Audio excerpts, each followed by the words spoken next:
Muito bem, pessoal. Seguimos o nosso bate-papo aqui, né, sobre redação científica. Estamos quase chegando ao final do nosso curso. Hoje é a aula 7, né? Então temos mais 3 encontros.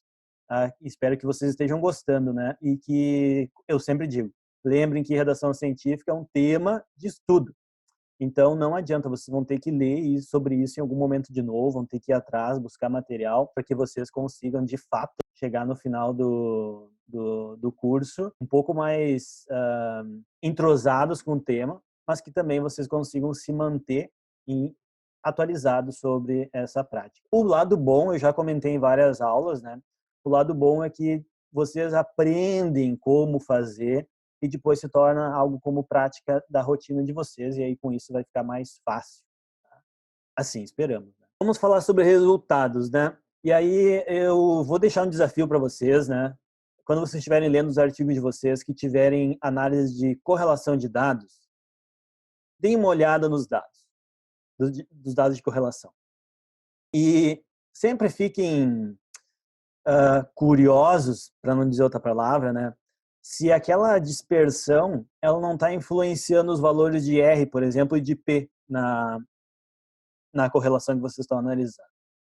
Por que eu digo isso? Porque os resultados que a gente vai falar hoje, eles já passaram por uma parte muito importante, que é a análise estatística dos dados. Né? A gente não vai falar de análise estatística. Eu só vou fazer um comentário no meio da aula de uma coisa que eu acho importante vocês começarem a fazer, quem não faz ainda. Né? Mas o fato é que a gente chega nos resultados para escrever partindo do pressuposto de que a análise estatística foi feita de maneira correta. Tá? E estatística, eu vou deixar uma dica para vocês aqui. Estatística, quanto mais a gente estuda, menos a gente sabe. Né? Então, é mais ou menos assim que funciona. Então, sempre que vocês tiverem a oportunidade de estudar alguma coisa sobre estatística, estudem. Aos alunos, especialmente, eu digo, vocês têm que saber o quê? Vocês têm que saber a estatística que vocês estão usando, certo? Então, o tipo de estatística que vocês fazem no estudo de vocês têm que saber. Não dá para ir naquela onda do que o estatístico vai fazer para mim e depois vocês não saberem o que está acontecendo. Agora, eu quero saber o que quadrado, os testes de não sei o que lá, de outras coisas que eu não uso, quero aprender, ótimo, ótimo.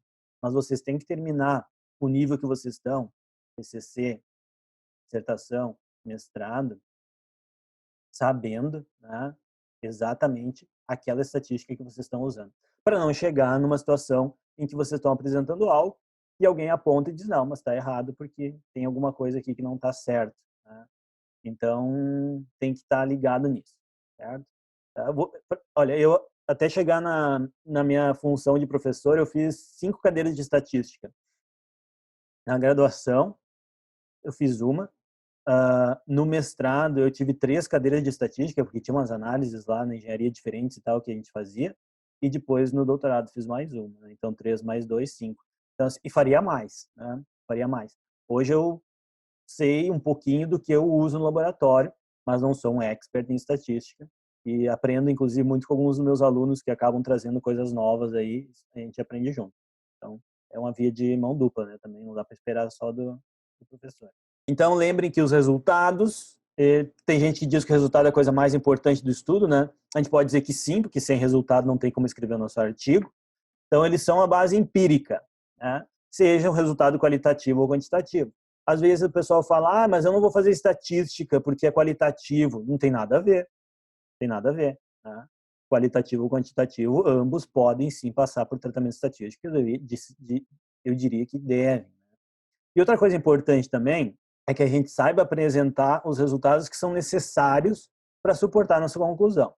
Eu vou falar mais sobre isso, porque não é escolher resultado. Eu já vou explicar mais adiante para vocês como é que funciona isso. Tem também uma questão que, quando a gente fala de resultados, é importante a gente trazer, né? Que é o número de estudos que estão... Podia ser a curva do Covid-19, isso, né, em 2020, mas não é. É uma curva mostrando o número de submissões e o número de jornais que existem. Então, pessoal, tem muita gente submetendo artigo, tem muita gente que está recebendo negação de artigo todo dia, toda hora, todo momento. Só agora, até nesses 5 minutos de aula, já deve ter sido negado uns 200 artigos no mundo aí, no mínimo. Né? Então, assim, isso está tornando tudo muito competitivo. Então, vale muito a pena eu buscar resultados, né, que de fato tenham relevância. E claro que o resultado ter relevância depende de coisas que a gente já falou sobre a pergunta do nosso estudo, né? Mas principalmente que eu saiba apresentar eles bem, né? Que eu saiba mostrar aquele resultado da melhor forma. Então, fiquem sempre atentos a isso. Não é só ter um resultado. Para ter um resultado, eu preciso ter uma boa pergunta e eu preciso também saber apresentar esse resultado. Não vai ser também só com essa aula de hoje que vocês vão virar experts nisso, mas eu espero que algumas dicas fiquem aí para contribuir. Então, nosso cenário de hoje é esse. A gente vai falar sobre o que são os resultados, as informações mais importantes, tabela e figura, texto ou ilustração, e algumas dicas. Tá? Tem alguma coisa de formatação nessa aula de hoje, né? Que a gente vai falar também, que são coisas que às vezes a gente quer fazer bonitinho no arquivo do Word ali e depois só dá trabalho, né? Quando vai submeter. Então, vamos partir do pressuposto de que antes de escrever os resultados, então, antes de escrever os resultados, né, vocês analisaram os dados, certo? Tem grupos, eu vou dizer para vocês, eu não faço isso nos meus trabalhos, né? Até acho que até eu gostaria, né? Tem grupos que fazem tabulação dupla dos dados, então tem sempre 2 alunos diferentes tabulando os dados e tem 2 alunos diferentes fazendo as análises. Para quê? Para garantir que os 2 encontraram a mesma coisa. Isso é uma coisa bem interessante, principalmente para quem trabalha tabulando dados manuais, né? Então, assim, se tu faz uma análise de movimento lá na biomecânica, alguma coisa automatizada, talvez duas pessoas clicarem no botão não faz muito sentido, né? Mas daqui a pouco vocês têm questionários que vocês estão tratando, daqui a pouco vale a pena. Vocês também discutiram esses resultados, olharam eles, pensaram sobre eles. Vocês fizeram uma apresentação oral desses resultados para os colegas do laboratório ou para os colegas que estão trabalhando no projeto e vocês já começaram a traçar a conclusão. Então, já fizeram a estatística, deu diferença, não deu, teve correlação, não teve, o que isso implica. Né? E aí sim, a gente vai começar a escrever esse item resultados. Então, quando a gente fala que é só para incluir resultados que sustentem a conclusão, atenção, né? Não é enganar o leitor. Não é tirar a variável que não segue a minha teoria. Isso não é correto. Né? Então, por exemplo, eu tinha a ideia de que durante o exercício físico, o estresse oxidativo, a ativação e a força iam mudar de tal forma. Daí o estresse oxidativo não mudou, mas a força e a ativação mudou. Aí eu vou lá e tiro o estresse oxidativo, deleto do artigo, porque não deu minha hipótese. Não, não é isso. Tá? Não é isso. É o que eu falo sobre escolher e selecionar os resultados é quando eu tenho variáveis redundantes. E aí por isso, pessoal, que eu tenho sempre falado para vocês aquela classificação das variáveis teóricas e operacionais. Então, a variável teórica é o que eu discuto, a variável operacional é o que eu meço. Então, eu posso medir várias coisas para chegar na mesma variável teórica.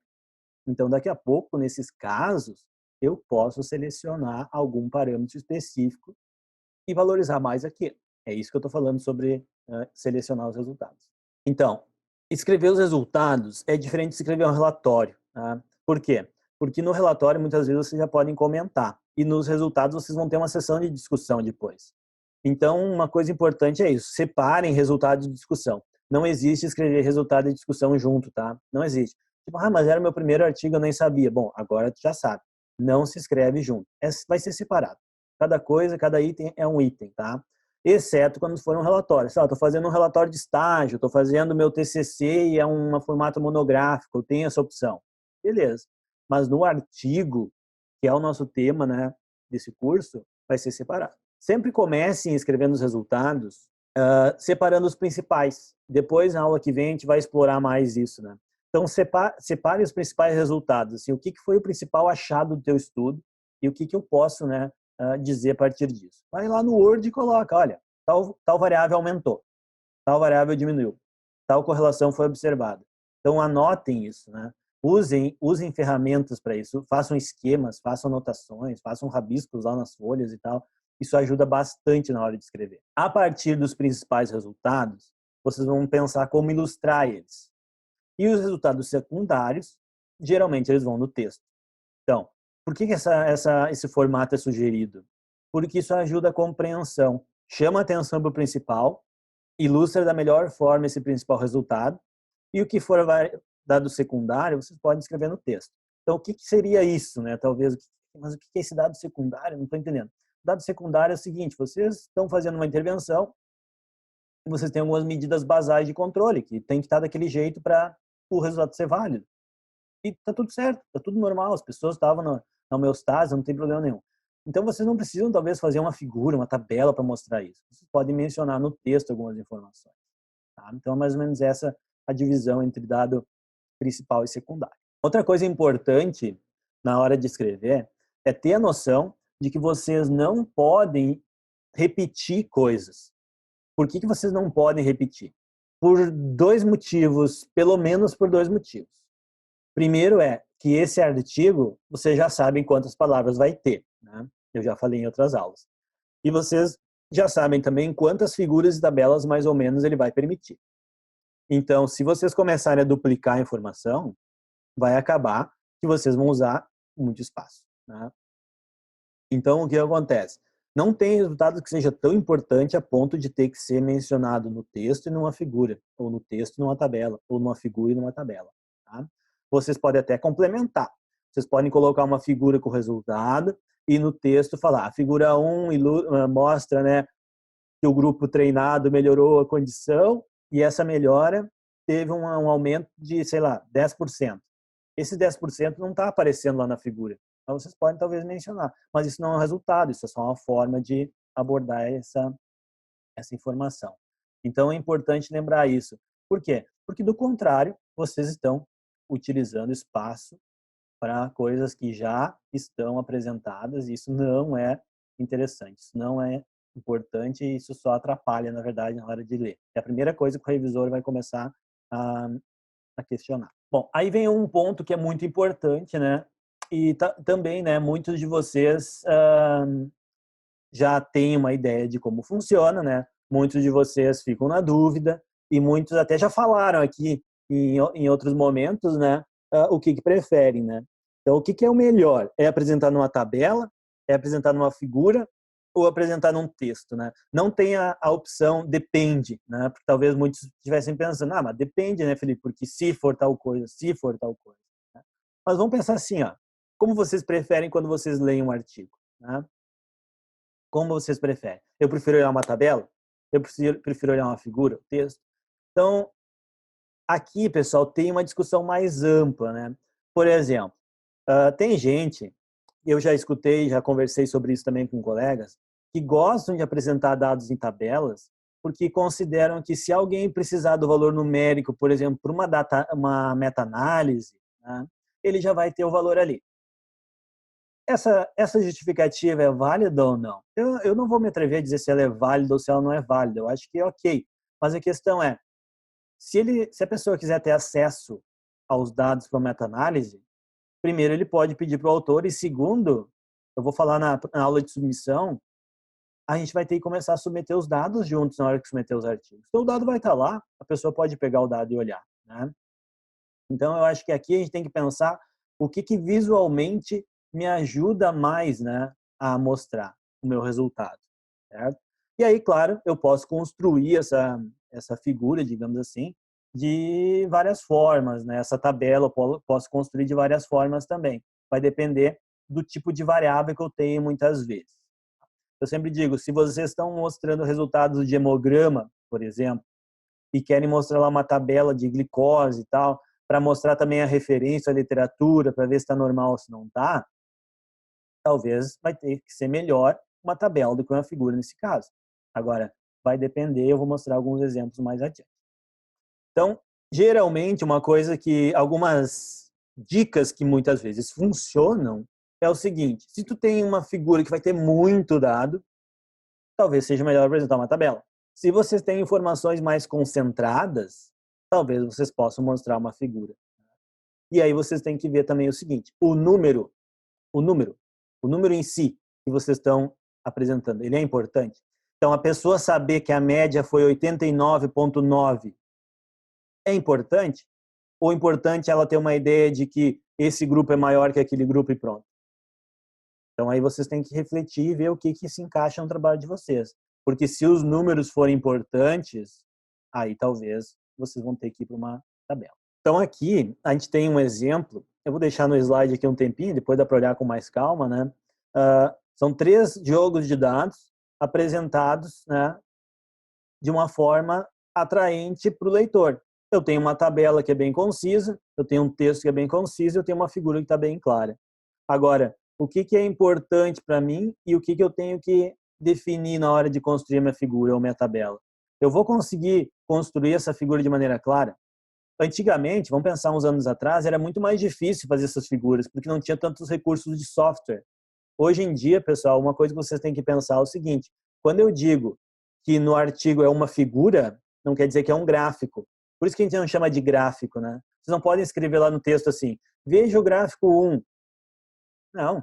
Vocês vão escrever, veja a figura 1. E se dentro da figura 1 for um layout com mais de um gráfico, vocês podem identificar. Dentro da figura 1, veja o item A, ou o item B, ou o item C, ou o item D. Né? Então, a gente vai construir essa estrutura de uma figura não pensando só numa única coisa. E aí, por isso que a figura ganha um destaque muito grande às vezes. Porque eu posso fazer uma figura grande, com 4, 5 gráficos, e ali apresentar quase todos os meus resultados. Né? Dificilmente vocês vão fazer um gráfico específico para cada variável, gerando uma figura específica para cada variável. Vocês vão unir elas. Por exemplo, vocês podem fazer uma figura que una todos os gráficos de uma determinada variável teórica. E aí ali dentro estão todas as medidas que vocês fizeram, estão todas as variáveis operacionais. Então, mais ou menos esse sentido aí que a gente vai estar estruturando. Então, vamos olhar um pouquinho de formatação, né, pessoal? Porque, e lembrem, não é a BNT, tá? Não é a BNT, é formatação para artigo de revista internacional. Então, às vezes eu recebo uma dissertação, uma tese para olhar, e o cara vai lá e coloca a legenda da figura em cima da figura. Ah, mas é porque é a BNT. E eu penso, poxa, mas onde é que tu vê uma figura que a legenda está em cima? Mas, né, é a norma, tudo bem. Estou dizendo que está errado. Né? Estou dizendo que é estranho porque a gente não está tão acostumado com aquilo. Então, aqui está a estrutura de uma tabela. Então, vamos lá. Coisas que a gente pode, né, cuidar. Primeira coisa, linhas em tabelas, geralmente a gente vai colocar somente linhas horizontais, tá? A gente não coloca linha vertical, somente linha horizontal. Ah, mas por que isso? É uma questão de formatação lá na hora que as revistas vão colocar nas colunas ao texto, certo? Negritos, itálicos, sombra, tentem evitar, tá bem? Tentem evitar. Geralmente a tabela ela é com a fonte normal, né? Sem negritos, sem sombreamento, sem itálico, sem nada, certo? Título da tabela ou legenda da tabela. Vai aqui em cima. Ó. Aqui em cima vocês vão ter essa legenda da tabela. Então vai estar lá, tabela 1, ponto. Dados, não sei do que lá. Então aqui vocês vão dizer o que está dentro dessa tabela, certo? Depois aqui embaixo, vocês vão colocar alguma informação adicional que seja importante, é como se fosse uma nota de rodapé, né? Então, por exemplo, asterisco, o asterisco para P menor que 0,05, tal. Ou asterisco, diferença entre homem e mulher, sustenido, diferença entre criança e adulto, por exemplo, nessa tabela que o slide está mostrando. Então, é assim que vocês vão estruturar a tabela. Eu não preciso dizer, né, mas vou só para garantir, se não tiver nenhuma diferença estatística indicada, não precisa ter rodapé aqui de valor de P, porque às vezes eu vejo, né, o pessoal coloca aquele valor de rodapé ali, mas não precisa, né? Só coloca o que de fato tem. Então, vocês têm que formatar a tabela desse jeito, certo? Pronto, simples, né? Keep it simple, como dizem, né? Tranquilo, sem muita frufru, sem nada demais, porque senão depois quando tiver em negrito, tiver com linha vertical, tiver com não sei o que lá, com sombreamento, a revista talvez peça para vocês remover. E aí vocês vão trabalhar 2 vezes, né? Primeiro para fazer e depois retirar. Outra coisa que às vezes no rodapé aqui, depois isso vai valer para as figuras também, tem alguns autores que gostam de colocar algum detalhezinho mais metodológico, como a abordagem estatística. Eu já vejo frequentemente algumas revistas, né, explicando algum detalhe da estatística que foi feita aqui. tá? Então, isso pode acontecer. Por que que fazem isso? Para tentar ajudar um pouco, né? Para tentar detalhar um pouquinho mais. E, pessoal, pode ser uma estratégia também, né? Pela questão dos números de palavras. Eu não gosto desse caminho, eu acho que não é o certo, não fica legal, né? Mas o fato é que legenda de figura e tabela não conta como número de palavra para o texto. Então, às vezes, tu colocar um detalhezinho maior da estatística no rodapé da tabela da figura te salva um pouco de informação lá do texto. Tem outra, depois na figura eu vou falar também da legenda da figura, eu vou mostrar, vou citar para vocês uma outra característica que eu vejo em algumas áreas também da forma como escreve essa legenda. Então é mais ou menos isso que a gente vai construir numa tabela, certo? Olha, aqui tem um exemplo então da formatação. Tem um número da tabela, né? Tem o número da tabela, tem a descrição do que é, está falando que é média e desvio padrão, né? Está dizendo que tem o coeficiente de variação, que é o CV, está aqui as condições, está aqui a velocidade, está aqui a variação, e aqui embaixo tem um índice, né? Um índice, não, um marcador aqui, né? Mostrando a diferença. Tá. Ok, tá legal assim, entendeu? Não precisa ter mais do que isso para ficar claro. Aqui tem outros exemplos. Daí, olha só, aqui, vocês vão dizer assim, ah, Felipe, mas eu vi lá na revista que está publicado em negrito. Olha lá, está em negrito as informações. E a outra tabela aqui, eu vi que eles colocaram sombreado. Bom, pode ser que, de fato, aqui essa tabela tenha sido submetida em negrito. E eu não estou dizendo para vocês, pessoal, que está certo ou está errado. Eu estou dando dicas para o negócio ficar mais simples e mais fácil, tá? É isso. Porque se tiver na norma lá que tem que estar em negrito, vai ter que estar, não adianta, né? Mas aqui, esse sombreado aqui, isso aqui é a revista que faz, não é o autor que fez. É um formato lá deles específico. Assim como vocês vejam que está tabela 2 em cima e o nome a legenda da tabela está embaixo aqui, né? Então, isso aqui não foi assim que os autores mandaram, é a revista que formatou. E olha aqui embaixo, ó, como eles têm mais detalhes, né? Das diferentes comparações estatísticas, as siglas todas, né? Esse trabalho de bioquímica e fisiologia mais de bancada geralmente tem muita sigla, né? Em todos os parâmetros, substância e tal. Então, tem esses detalhamentos aqui. Então, vocês podem ver que tem variabilidade, mas normalmente a estrutura vai ser aquela que estava mostrando lá. Então, essas são as tabelas. E as figuras? Então, a figura é a representação visual do resultado. É o que a maioria gosta de olhar, é o que a maioria procura nos artigos. Vocês vão encontrar muita gente dizendo assim, eu acho um artigo muito chato quando não tem figura, né? Vocês não acham nenhum artigo, nenhuma pessoa, eu nunca vi uma pessoa dizer que um artigo é chato porque ele tem muita tabela, porque ele não tem tabela, né? Não, eu vejo as pessoas falar que o artigo é chato porque ele não tem figura, né? E eu comentei também numa aula anterior que ter uma figura bonita no artigo de vocês atrai o leitor. A gente tem que pensar nisso. Eu sei que é chato, né? Vocês pensam assim, mas eu só quero terminar meu trabalho e mostrar esse resultado. Agora eu tenho que fazer um carnaval aqui também. Não é exatamente isso, mas vocês têm que fazer um negócio bonitinho, porque isso ajuda a chamar a atenção para o resultado de vocês. Tem muito resultado. Então, nessa figura, preferencialmente, pessoal, as figuras vão mostrar resultados, né, do estudo. Eu até vou mostrar depois alguns exemplos em que as figuras não são gráficos, são fotos, né? Mas eu já vou também comentar que isso já não é tão comum. Primeiro porque se vocês vão usar uma foto que aparece alguém, tem toda uma questão de direito de imagem, coisa assim. Se vocês vão usar uma imagem de um outro estudo, tem todo também uma questão de direitos autorais, aquela coisa toda. Então, olha só, a figura, ela vai ter um eixo horizontal aqui e um eixo vertical. Esse gráfico vai ter esses dois eixos, ok? Né? Pode ter mais eixos, dependendo do tipo de figura, né? Mas, no geral, o importante é que vocês diferenciem bem as barras. Esse exemplo aqui não ficou muito bom, né? Porque está muito clarinho as duas e a terceira está escura, mas em seguida vocês vão ver outros aqui, né? E aqui embaixo, na legenda, está explicado o que está sendo apresentado. E também está dito ali o que significa o asterisco. Então, na teoria, tanto a tabela como a figura são coisas simples, né? Não tem nada demais assim. São informações que mostram para o leitor o que vocês encontraram e dão suporte para a compreensão do resultado de vocês. Então, nesse exemplo aqui da figura 1 que eu estou mostrando, tá claro que está ali remarcado, né, pessoal? Um exemplo mais forte, assim, para chamar atenção mesmo.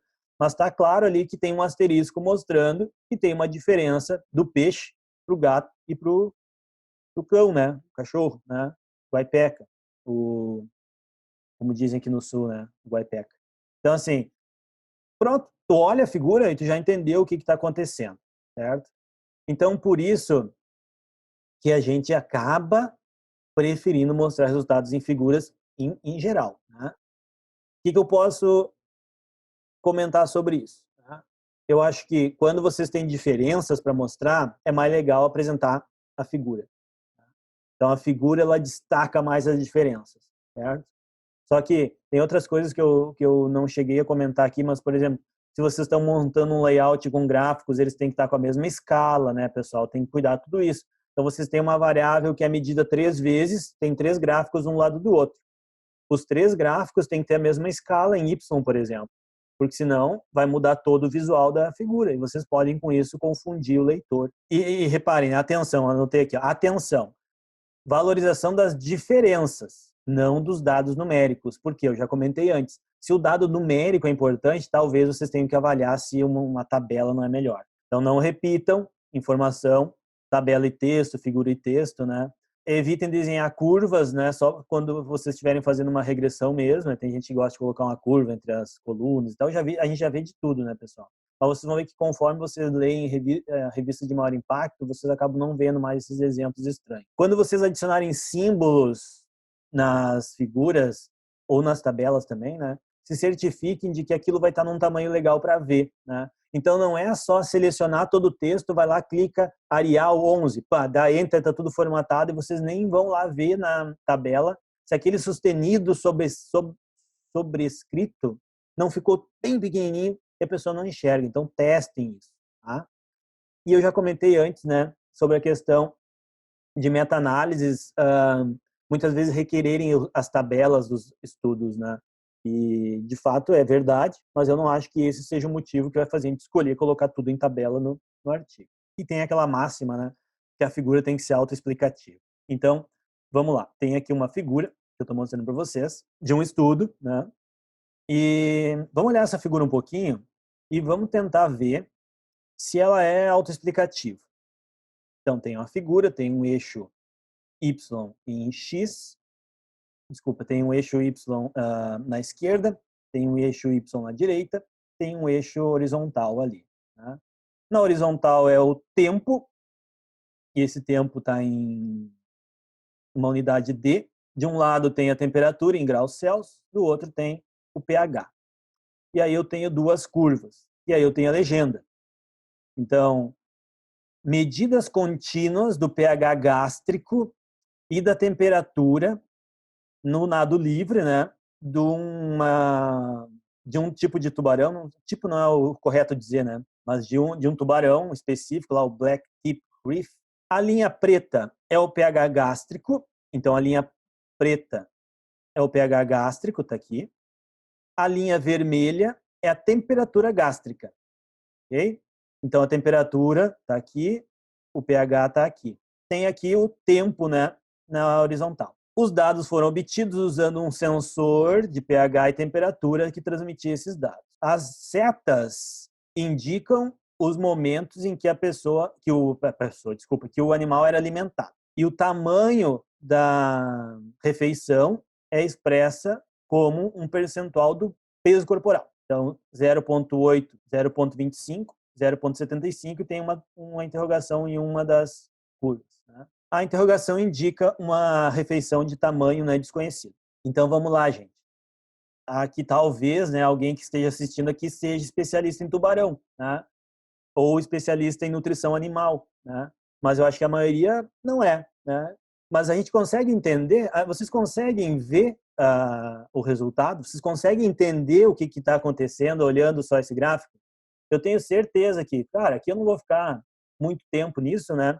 Mas eu tenho certeza que se vocês olharem com calma, vocês vão ver, mas tem uma relação ali entre o tamanho da refeição e a mudança da temperatura, talvez, né? Ou a mudança do pH. Então, reparem que a figura aqui, ela nos cativa, pelo menos a mim me cativou. Eu fico olhando, mas que legal, né? Então, aqui a comida era maior, né? Aqui era parecido, aqui foi diminuir um pouquinho, também a temperatura estava alta, né? O pH desceu rápido, aqui demorou mais para descer, aqui ele subiu parecido, subiu rápido, que é um indicativo de ser maior, e desceu devagar. Então talvez aqui a refeição seja maior, não sei, né?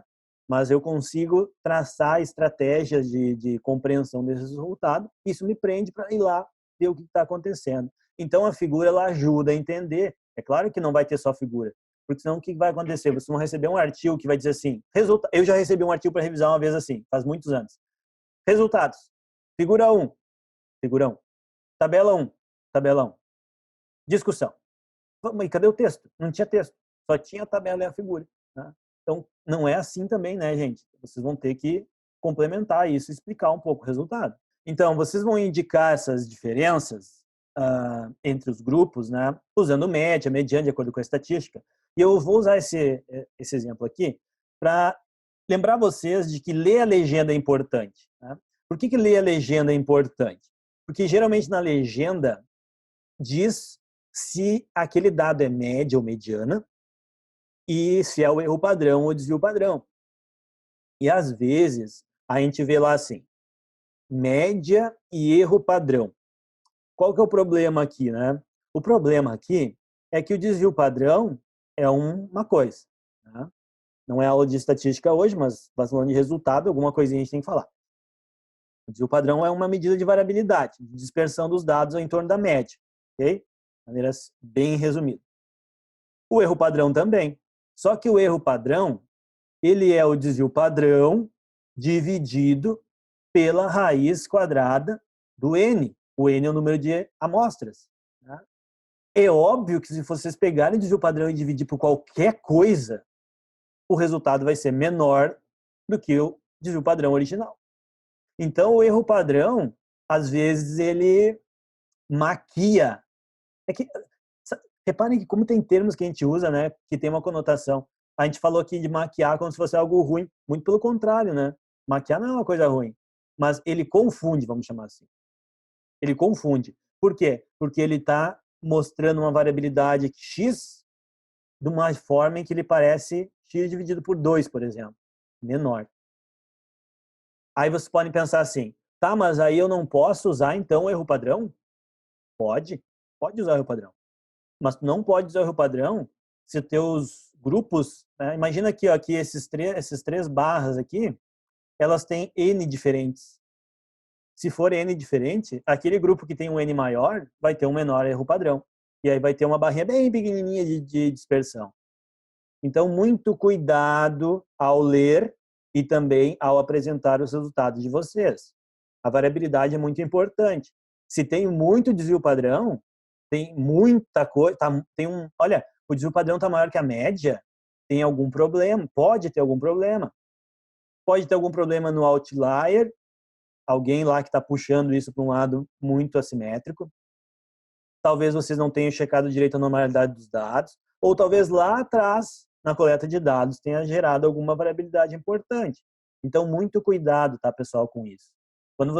Quando eu olho erro padrão, eu sempre vou no método ver se o N é igual para todos os grupos. Se a pessoa não fala isso, eu pergunto, se eu sou revisor. Eu sempre pergunto. E eu peço para colocar o desvio padrão. Né? Porque eu acho que a gente tem que tomar muito cuidado, né? Porque sabe como é que é.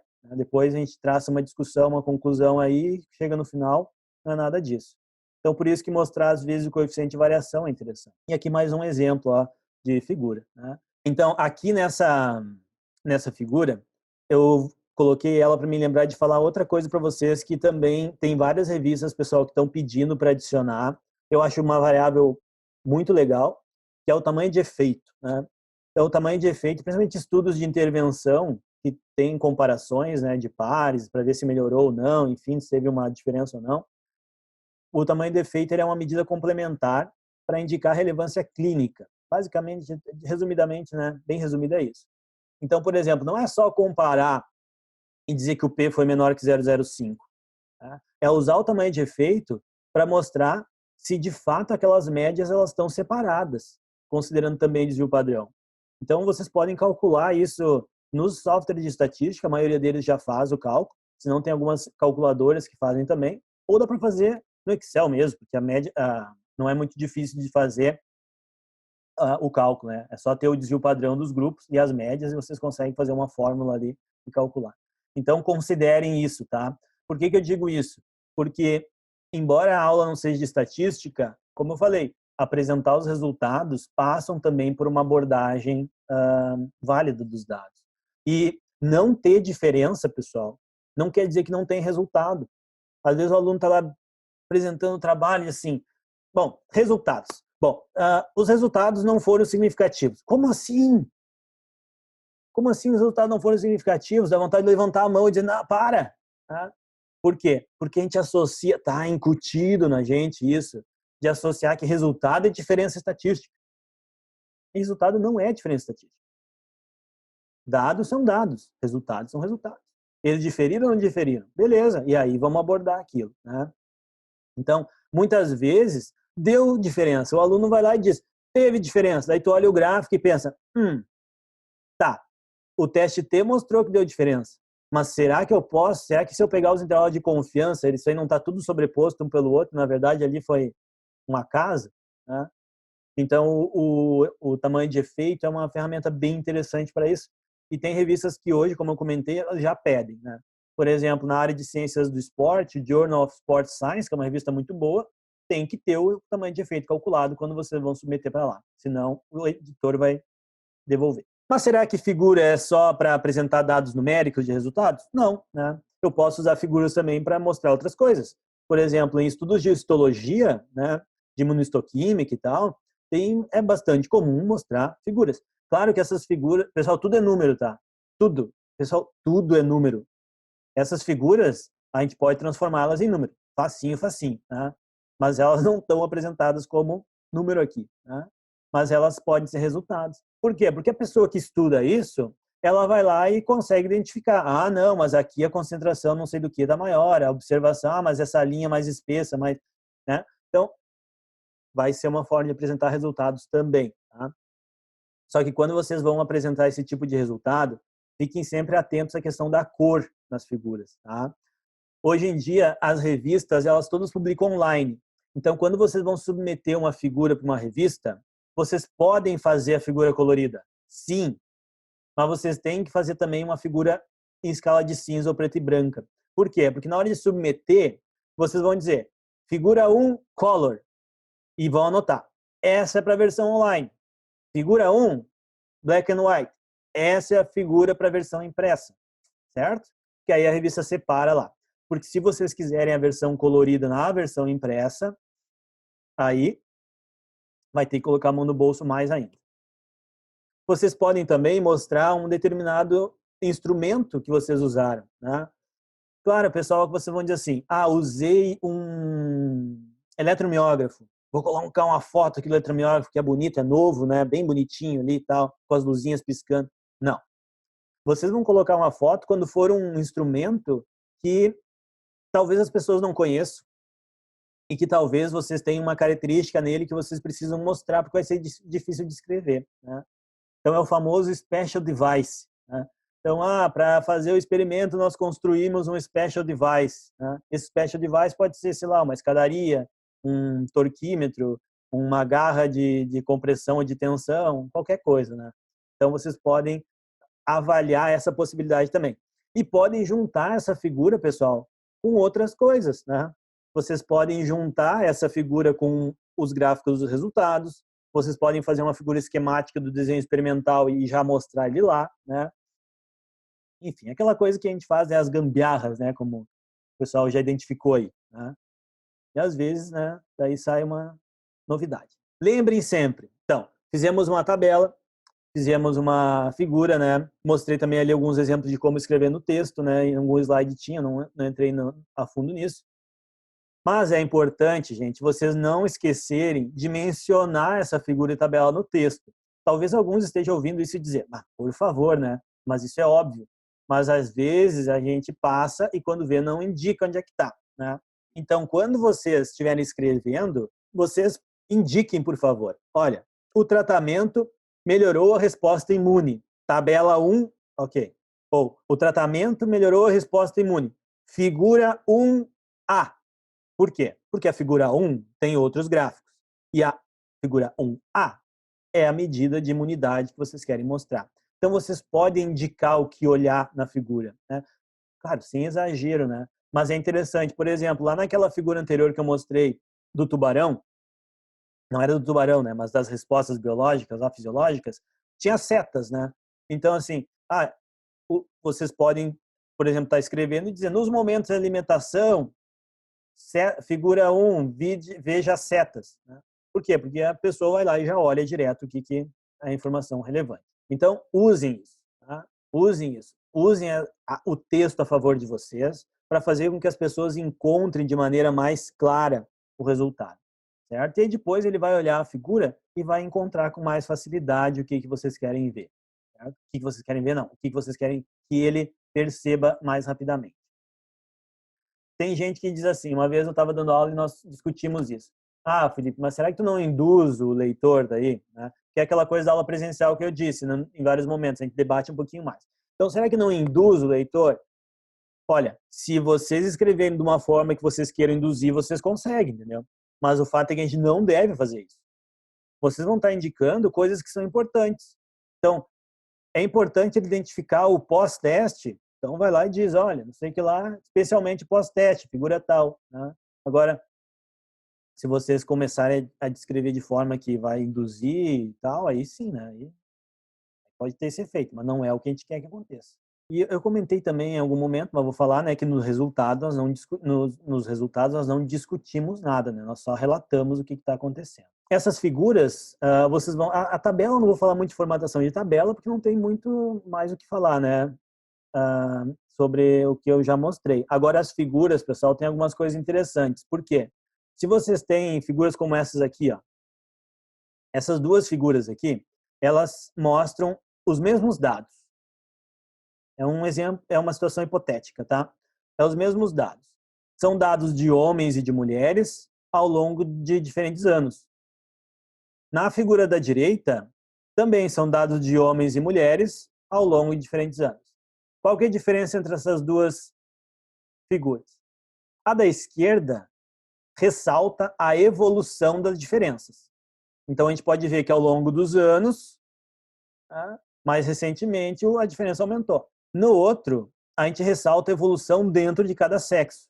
Então, acontece o quê? Em mulheres, mais ou menos se mantém, em homens, nos últimos anos aumenta. E aí, eu coloco esse exemplo porque vocês têm que saber o que vocês querem mostrar. Certo? Então, por isso que o estudo tem que estar muito claro na cabeça de vocês. Porque se não estiver claro na cabeça de vocês, não vai ter aula de redação científica que faça ficar claro no papel. Eu recentemente revisei um artigo em que os autores comparavam um determinado exercício, uma condição, em 3 subníveis. Né? Só que eles também tinham essa comparação em 2 situações. Só que o objetivo deles não era discutir as 2 situações, mas sim discutir esses 3 níveis em cada uma delas. E eles se perderam totalmente na discussão, porque no final das contas eles já estavam falando de coisas que nem era parte do objetivo. Então, assim, isso perde o foco do texto. Então, vocês têm que pensar, imagina que esses dados são de vocês. O que eu quero mostrar? Eu quero mostrar ao longo do tempo como os resultados se comportaram, ou eu quero mostrar as diferenças entre os grupos? Isso só vocês vão poder saber. Tá? Não tem como eu dizer. Né? Aqui sim tem um exemplo claro ali mostrando as 2 coisas. Agora, tentem transferir isso para o que vocês estão escrevendo. Usem sempre contrastes fortes, né, na formatação da figura de vocês. Né? Então, aqui, preto e branco, uma coisa bem marcante, né? Porque isso ajuda, né, a identificar. E também tentem construir, né, a figura mostrando a lógica. Certo? Por exemplo, na cultura ocidental, a gente lê da esquerda para a direita. Né? Então, às vezes, quando a gente quer mostrar aumento ou diminuição, muitas vezes a gente vai tentar olhar o gráfico dessa forma, da esquerda para a direita. Tá?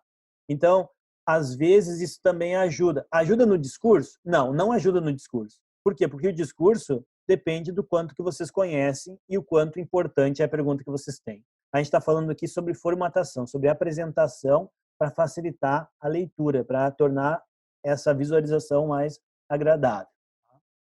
Também figuras com colunas, assim, normalmente a gente não usa colorido, né? A gente vai usar, se usar cor, né, vai ter que ver a possibilidade da revista, então é melhor evitar.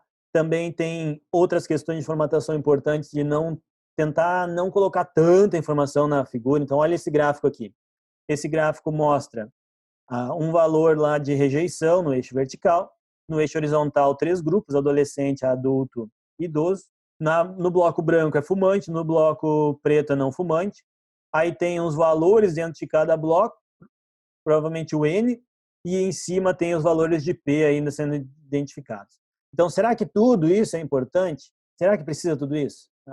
Então, você pode pensar, mas é que o N é importante. Vocês podem colocar na legenda.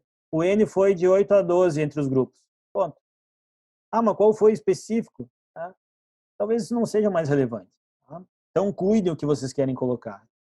Tentem tornar o mais objetivo possível, né? O mais simples possível. O que mais se dá para simplificar nessa figura aqui, além de tirar esses números de dentro da coluna aqui, colocar na legenda dizendo N por grupo variou de 8 a 12. Os valores de P. Pessoal, estatística, significante estatística é o seguinte, ou é ou não é, entendeu? Mas é que eu quero dizer o valor exato, tudo bem. Agora, tu pode mencionar no texto lá alguma coisa disso. Agora, aqui, tu poderia colocar um asterisco só aqui, ó, aqui e um aqui. Pronto, o que significa isso? Diferença entre fumante e não fumante. Na legenda, P menor que 0,05. Senão a gente começa a criar uma fantasia, entendeu? E coloca cada vez mais informação, e daqui a pouco a tua figura é um carro alegórico, né? E aí isso vai ficar ruim de ler, ficar feio. Outra coisa também que aqui é uma discussão boa, né? Tem gente que coloca um asterisco, 005P, dois asteriscos, 001, três asteriscos, 0001.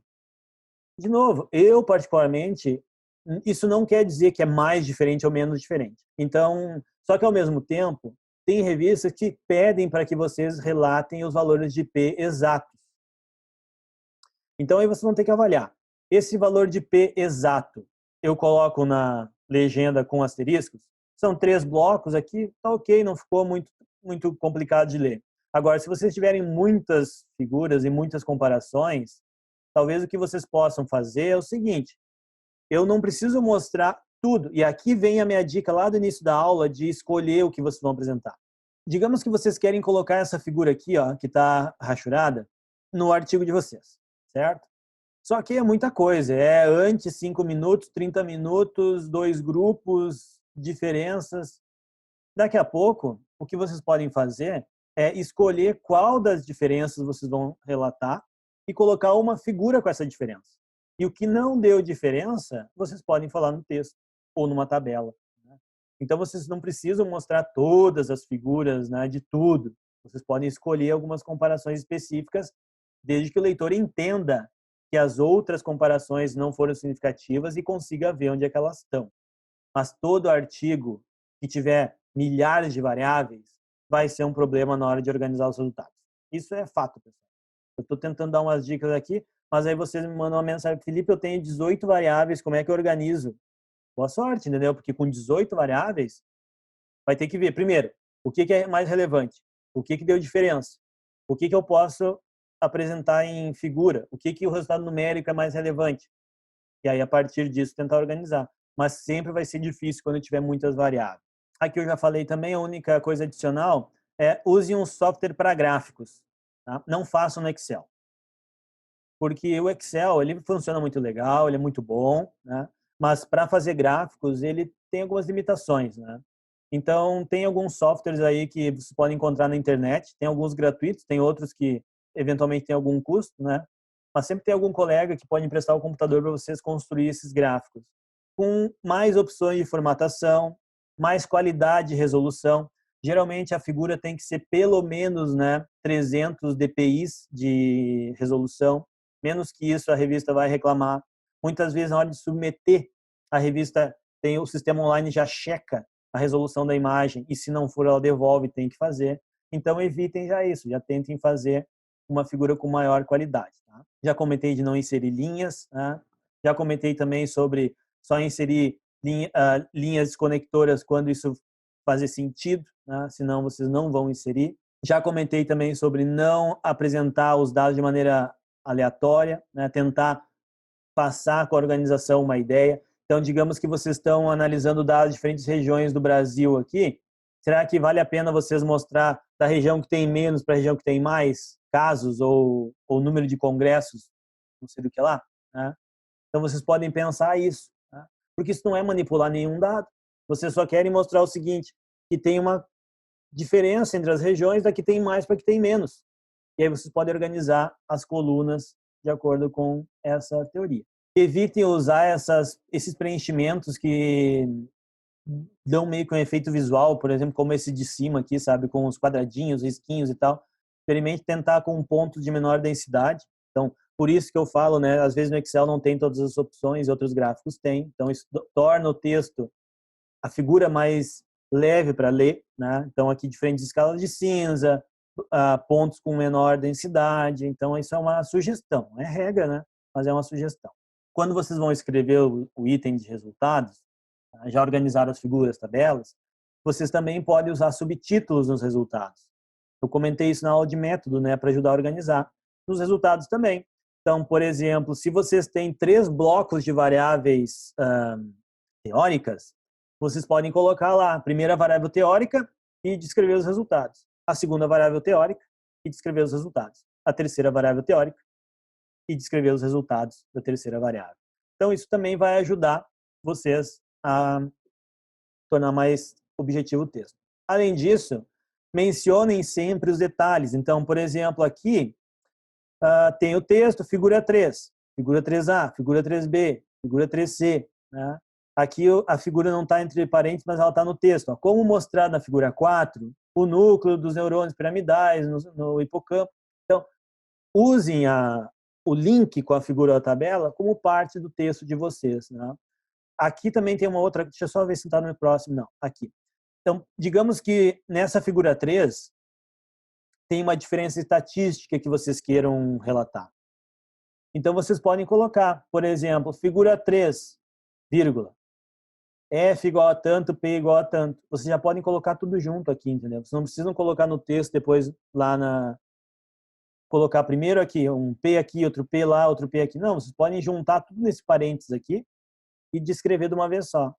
Então, essa diferença está na figura 3, grupo A versus grupo B, P igual a tanto. Né? Então, vocês otimizam a redação. Eu já vi em alguns artigos, não muito, pessoal, mas foram poucas vezes, dos autores deixar em negrito algumas coisas nos resultados, no texto. Né? Não funciona. Tá? Qual que é a ideia? A ideia é chamar atenção para os resultados. Quando vocês estão escrevendo entre os autores, até é legal fazer isso, mas depois, quando submete, não, né? Não façam isso.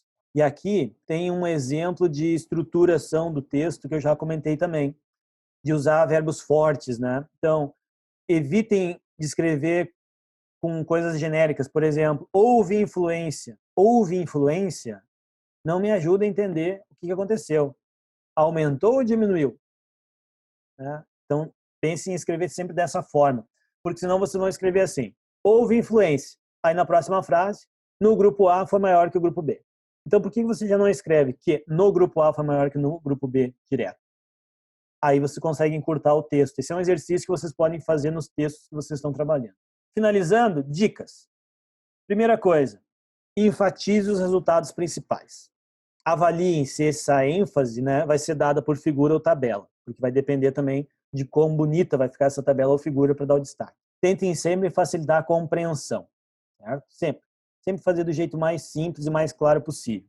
Linhas de menor espessura, sem negritos, né? Cuidem a fonte para ela estar a mesma em toda a figura, toda a tabela. Né? Lembre que tabelas podem ser melhores para evidenciar números, mas dificultam um pouco para identificar diferenças. Né?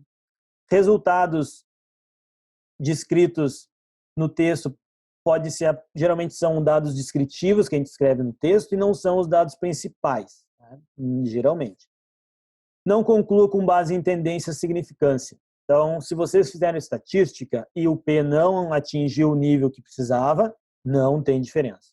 E se atingiu, tem diferença. Evitem falar em tendência. Tá?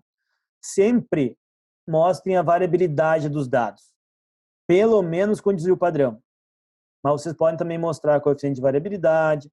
Quando vocês fizerem as comparações, também busquem estudar um pouquinho sobre o tamanho de efeito, que é uma coisa interessante. Separe resultado de discussão e tente apresentar os resultados na mesma sequência que eles vão ser discutidos. Então, apresente o principal primeiro. Se vocês têm que mostrar uma variável controle, apresenta o principal e já fala do controle, que o controle garante que estava tudo certo. Mas vai direto no que interessa. Não fiquem guardando para o final a melhor parte. Então, essas são algumas dicas pontuais. Escrevam no passado. Tá? Por quê? Porque os resultados já foram. Tá? Lá na discussão, na próxima aula, a gente vai falar sempre no presente, mas a discussão já foi. Se tiver que usar a abreviatura, lembrem que sigla não tem plural, né? E cuidem para não fazer bagunça com as siglas e abreviaturas que vocês estão usando em unidades. Se vocês estão escrevendo em inglês, que eu acho que vai ser o caso da maioria, lembrem sempre que o separador decimal no inglês é o ponto, não é a vírgula. Né? Lembrem que no início de uma sentença, os numerais são escritos alfabeticamente. E às vezes no texto, se é menor que 10, tem gente que gosta de escrever por extenso. Eu acho que não sei. Depende da frase, eu acho. Se vocês tiverem que escolher entre uma foto e um desenho, então eu tenho lá um setup experimental que eu preciso mostrar. Se vocês puderem fazer um desenho, é melhor que a foto. Tá? Porque vai ficar com melhor qualidade, vai ficar com maior resolução, tudo isso. Certo? Nos gráficos, sempre padronizem as escalas. Se vocês estão comparando dados em diferentes variáveis, grupos, usem a mesma escala para todos, para que o visual permita identificar o que é maior e o que é menor. Se vocês usarem cores, evitem contrastes de vermelho e verde, tá? Bem como entre intensidade de uma mesma cor, exceto cinza, né? Então, vermelho e verde, porque tem pessoas que não vão conseguir diferenciar. Então, um cuidado importante. Esse foi o referencial do nosso bate-papo sobre resultados hoje. Essa aqui é a nossa aula 7. Então, a gente segue na próxima aula com o próximo item, que é a discussão e conclusão. A discussão e conclusão vão ser tratadas em conjunto, porque a conclusão, né, como eu falei já, é um parágrafo só. Então, se precisar, revisem depois esse material de hoje para olhar melhor aqueles detalhes das figuras e tabelas. E a gente segue na próxima aula com a nossa discussão, que é a parte mais difícil, talvez, da redação, segundo alguns relatos, né?